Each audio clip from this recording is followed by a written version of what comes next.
Welcome to Pindar Poetry. We hope you learned something new.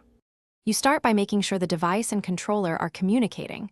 Firmware matters because options vary by version. Once done, open Settings then Display. This is where split screen lives. You should back up your active layout profile now so you can revert if needed. Next, select Split Screen to reveal presets and the custom button prompts.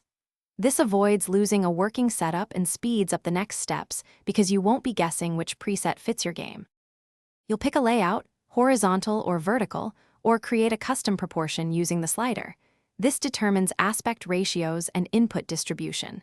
Then assign each controller to a screen and remap overlapping controls so actions don't cross screens.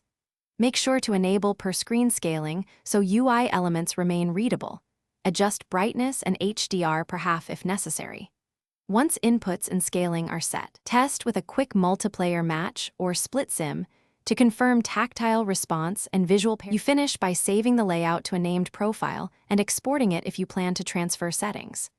Then validate performance. Look for input latency, verify audio routing per screen, and check overlays for alignment. If you notice dropped frames or misaligned HUDs, reboot the unit and reload the profile. If problems persist, clear the display cache or revert to your backup profile. Contact support only after reproducing the issue with a clean boot and notes on firmware and steps taken. Thanks for watching.